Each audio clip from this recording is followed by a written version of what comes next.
కరీంనగర్ లో private medical కాలేజీల దోపిడీపై తల్లిదండ్రులు ఆగ్రహం వ్యక్తం చేస్తున్నారు. ఫీజుల కోసం వేధిస్తున్నారంటూ మెడికల్ విద్యార్థుల తల్లిదండ్రులు వాపోతున్నారు.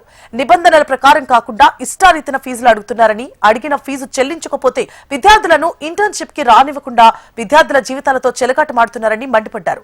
ఇక ఇదే అంశంపై మెడికల్ విద్యార్థుల తల్లిదండ్రులతో మా ప్రతినిధి గోపాలకృష్ణ ఫేస్ టు ఫేస్.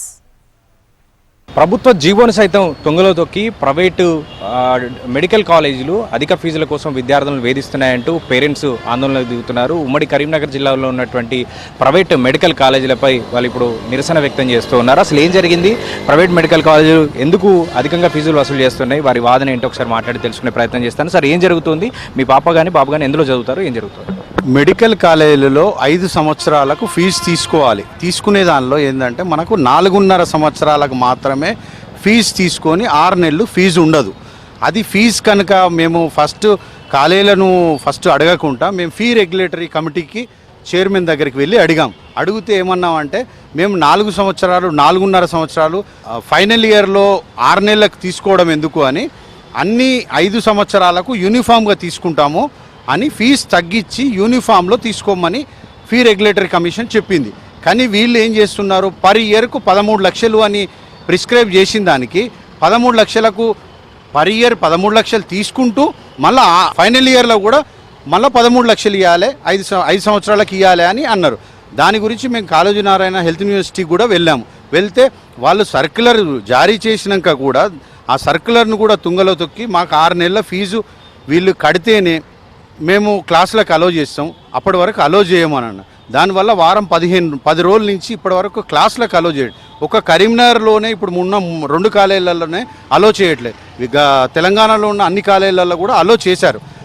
ఇప్పుడు దీంట్లో 4.5 ఇయర్స్ తీసుకోండి అని హెల్త్ యూనివర్సిటీ వాళ్ళు ఒక సర్క్యులర్ కూడా జారీ చేశారు.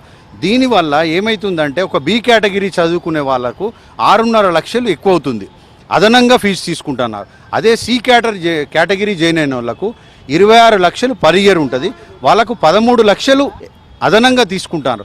ఇలా ఎందుకు తీసుకుంటున్నారంటే మాది ఇంతే ఉంటుంది, మీరు కట్టండి, మీరు ఎక్కడ చెప్పుకుంటారో చెప్పుకోండి అని వాళ్ళు అది చేస్తున్నారు. దీనివల్ల ఇప్పుడు ఇక్కడ ఉన్న కాలేజీలు ఉన్న వాటిలలో లిస్టులో ఉంది.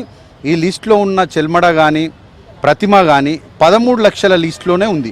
ఈ 13 లక్షల లిస్టులో ఉంటే వీళ్ళు ఏం చేయాలంటే 13 లక్షలు ఉంటే 58 లక్షలు 5 సంవత్సరాలకు కలిపి వీళ్ళు 11,70,000 మాత్రమే తీసుకోవాలి.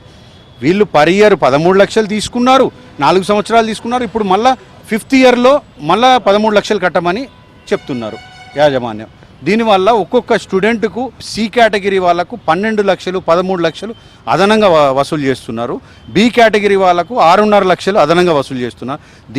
ఇది ఒక్క కాలేజీ కాదు, తెలంగాణ మొత్తం కలిస్తే 200 కోట్ల పైచిలకు అదనంగా వసూలు చేస్తున్నారు ఈ మెడికల్ కాలేజీ వాళ్ళు. సార్, మీ పిల్లలు ఎందులో చదువుతున్నారు? వాళ్ళ సమస్య కూడా ఇదే? మా బాబు ప్రతిమ కాలేజీలో చదువుతుండు. ఆల్రెడీ మేము 4.5 ఇయర్ ఎగ్జామ్ బిఫోర్ కట్టమంటే ఇయర్ కట్టుకుంటూ వచ్చినా కొద్దిగా అంత బ్యాలెన్స్ ఉంటే అది కడితేనే హాల్ టికెట్ ఇస్తామంటే సరే అని చెప్పి 4.5 ఇయర్ కట్టిన తర్వాత ఎగ్జామ్ రాయనిచ్చారు. లాస్ట్ రోజు మళ్ళీ హాల్ టికెట్ తీసేసుకున్న తర్వాత మళ్ళీ ప్రాక్టికల్ ముందు ఇస్తారేమని మేము అనుకున్నాం.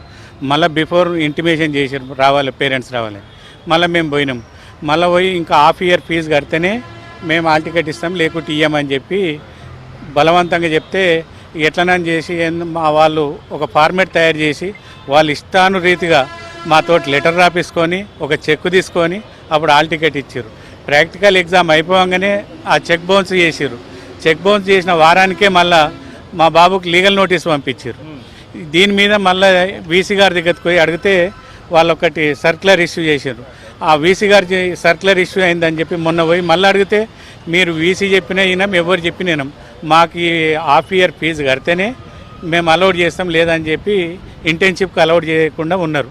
ఇది మొత్తంగా ఉమ్మడి కరీంనగర్ జిల్లాలో ఉన్నటువంటి ముఖ్యంగా 2 మెడికల్ కాలేజీల్లో ఈ ఇష్యూ జరుగుతుందని చెప్తూ ఉన్నారు. పేరెంట్స్ ఈ ఇష్యూని యూనివర్సిటీ అధికారులకు తీసుకెళ్లినా కూడా వాళ్ళు ఇచ్చినటువంటి సర్క్యులర్లు, వాళ్ళు ఇచ్చినటువంటి జీవోలను కూడా పట్టించుకోకుండా ఈ మెడికల్ కాలేజ్ సంబంధించినటువంటి యాజమాన్యాలు పిల్లల్ని ఇంటర్న్షిప్కు రానివ్వకుండా మానసికంగా ఇబ్బంది పెడుతూ ఉన్నాయి, వాళ్ళ భవిష్యత్తుతో ఆడుకుంటున్నాయంటూ పేరెంట్స్ ఆందోళన వ్యక్తం చేస్తూ ఉన్నారు. ఇప్పుడు కాలేజీలు కనుక వినని పక్షంలో ఆందోళనకు కూడా పిలిపిస్తామంటూ పేరెంట్స్ అసోసియేషన్ ఇప్పుడు కరీంనగర్లో ఆందోళన చేస్తారు. కెమెరామెన్ రవితో గోపాలకృష్ణ, HM TV, కరీంనగర్ నుంచి.